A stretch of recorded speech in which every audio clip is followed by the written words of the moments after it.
Hello everyone! Maayong buntag! I'm Ray and welcome to my diary.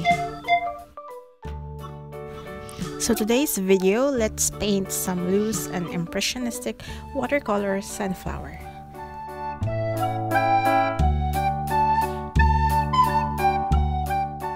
Okay, so we'll use the wet on wet technique for this piece. So I'm just applying clean water and let it soak for like a minute before applying your wash.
Now this is an orangey mixture using Hansa yellow and the cadmium red light.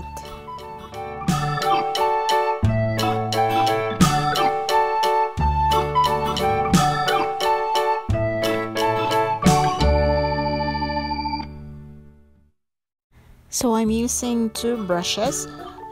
This Chinese brush is loaded with water. I use it to soften my strokes, and then the black one is loaded with color.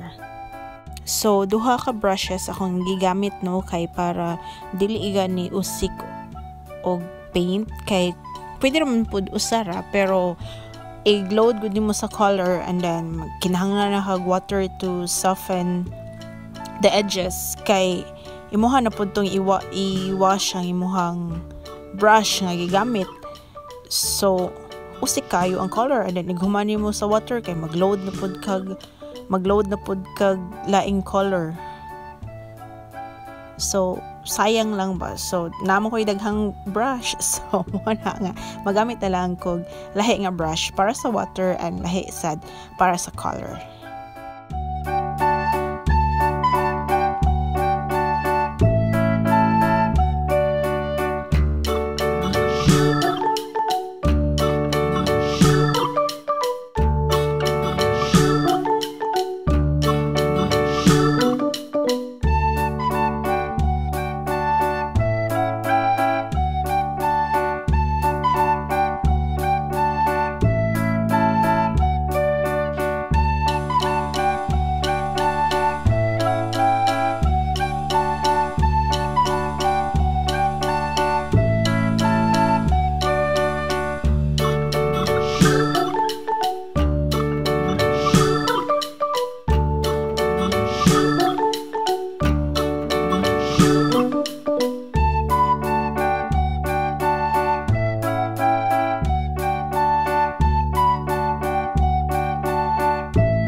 So let's paint a darker color around our petals para mo pop no ang ato ang sunflower. So the color of our sunflower is light, so ato siyang butangan og dark value kay para mulutaw ang ato ang sunflower. So for the first light wash, this is just ultramarine.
Then I made a purpley mixture.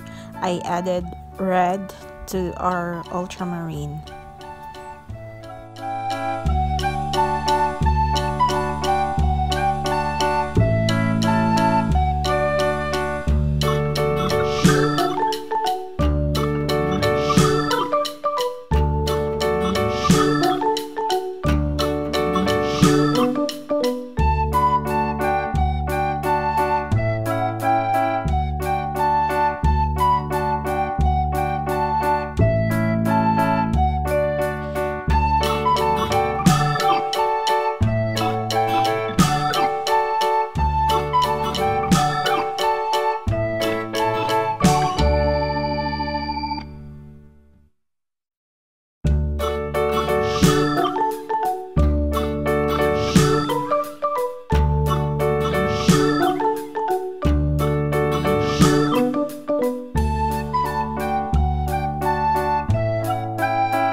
So, sa inyong nakita, mas niklaro na nato no ang sunflower tungod sa darker value nga to ang gibutang outside sa iyahang petals.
Let's darken the center of the sunflower.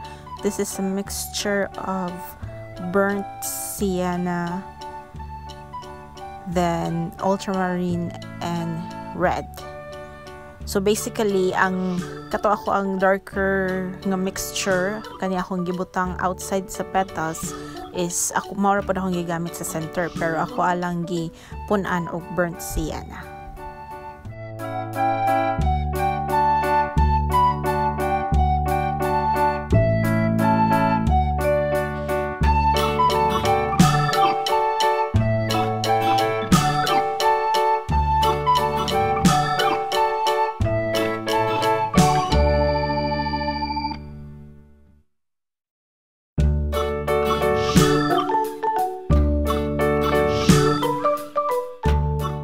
Then using a clean damp brush, let's lift some paint at the center. And then stipple lang to give texture. Then I'm painting cadmium yellow sa ato ang petals kay murag orange ra kayo ang ato ang sunflower, no? So kailangan siya murag balance between orange and yellow. And that's it, guys. Salamat kaayo, no, sa pagtan-aw. And medyo taas-taas dyan siya nga video. And I hope na amoy na katunan sa ako ang demo. Ako kay nagkatuon pasad ko and naghimo ko aning mga painting videos kay gusto lang po na ako i-share ang ako ang nakatunan. So daghang salamat sa inyong pagtan-aw and pag support sa akong channel. Hinaot nga magbalik-balik mo, no? And please don't forget to subscribe para updated mo sa akong artistic journey.